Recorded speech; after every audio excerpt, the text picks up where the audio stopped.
الرحمن الرحیم۔ آج ہم جس موضوع پہ گفتگو کر رہے ہیں وہ فہم قرآن کے اصول کیا ہیں، کس طرح قرآن کو ہم سمجھ سکتے ہیں اور کن کن چیزوں کو ہم نے مد نظر رکھنا ہوتا ہے۔ قرآن بیسیکلی انسان کو اٹریکٹ کر رہا ہے، انسان کو مخاطب کر رہا ہے، انسان کے بارے میں اس کی ہدایت کے لیے قرآن کو نازل کیا گیا ہے، تو فہم قرآن بہت ضروری ہے۔ تو سب سے پہلے ہمیں سمجھنا ہوگا کہ قرآن کا انداز بیاں کیا ہے۔ قرآن کا انداز بیاں خطاب کی صورت میں ہے، نہ ہی منطق کی صورت میں، نہ ہی فلسفے کی صورت میں ہے، نہ ہی سائنس کی کوئی کتاب ہے۔ قرآن آپ کے دلوں کو اٹریکٹ کرے گا، آپ کو مخاطب کر رہا ہے، کبھی آپ کو ڈرا رہا ہے، کبھی آپ کو بشارت دے رہا ہے، کبھی آپ کو پچھلی قوموں کے واقعات بتا رہا ہے، کبھی آپ کو آنے والے واقعات بتا رہا ہے، کبھی آپ کو زندہ رہنے کے اصول بتا رہا ہے، کبھی آپ کو جذباتی کیفیت میں لا رہا ہے، کبھی آپ کو سوچنے پہ مجبور کر رہا ہے۔ یہ قرآن کا اسلوب ہے جو خطیبانہ شان رکھتا ہے۔ پھر قرآن کے اندر اللہ تعالیٰ نے خود فرمایا ہے کہ کچھ چیزیں محکمات ہیں اور کچھ متشابہات ہیں۔ آیت مبارکہ ہے هو الذی انزل الیک الکتاب منہ آیات محکمات ہن ام الکتاب وآخر متشابہات، کہ یہ کتاب ہم نے نازل کی، اس میں کچھ آیات محکمات ہیں اور وہی اصل کتاب ہیں، اور کچھ آخر میں متشابہات ہیں۔ اس کے آگے فرمایا کہ متشابہات کی طرف وہی لوگ جاتے ہیں جن کے دلوں میں کجی آ چکی ہوتی ہے۔ اب محکمات وہ ہیں جو کلیئر ہیں، جن کے بارے میں ہم اپنی عقل سے احاطہ کر سکتے ہیں۔ مثلا احکام ہے، نماز پڑھنے کے لیے کہا گیا، جو ہم مشاہدے سے معلوم کر سکتے ہیں، روزے کی تعلیم دی گئی، یا ایسی چیز جو اپنی دنیاوی آنکھ سے ہم دیکھ کے محسوس کر سکتے ہیں۔ تمام محکمات جو ہیں وہ ہمارے لیے ہیں، لیکن متشابہات کیا ہیں؟ جو ہماری سینسز سے باہر ہیں، ہماری عقل سے باہر ہیں۔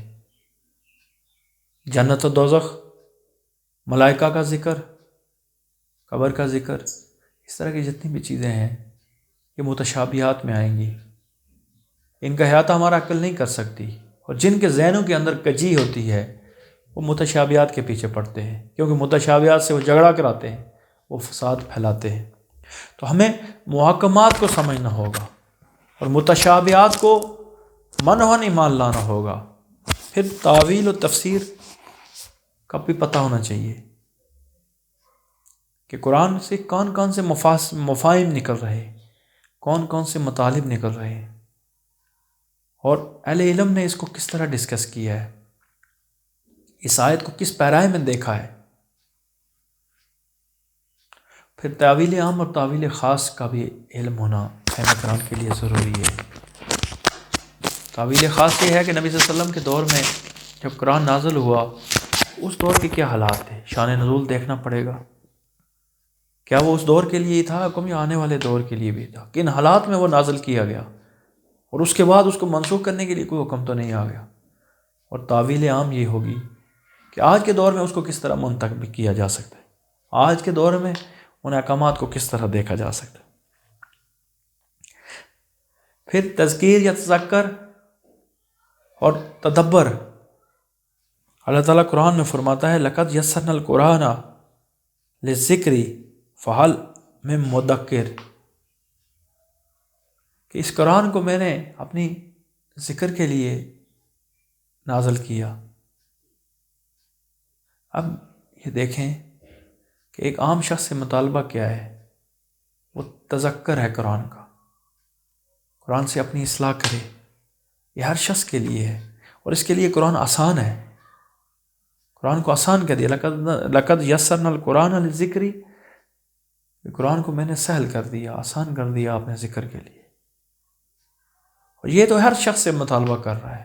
اب اکثر لوگ ہمیں کہتے ہیں کہ قرآن جو ہے وہ صرف اہل علم کو پڑھنا چاہیے، کسی استاد سے پڑھنا چاہیے، نہیں، اصلاح کے لیے، اس کے دنیا کی اپنے دلوں کی کیفیت چینج کرنے کے لیے ہر شخص کے لیے ہے۔ ہاں، تدبر جو ہے وہ اہل علم کے لیے ہے، وہ ماہرین کے لیے ہے، وہ اسے مسائل نکالتے ہیں، اس پہ غور و خوض کرتے ہیں، ان کو منطبق کرتے ہیں۔ ہاں، وہ مشکل علم ہے، لیکن تذکر کے لیے قرآن ہر شخص کے لیے ہے، اور اس پہ عمل کرنا اس کے لیے ضروری ہے۔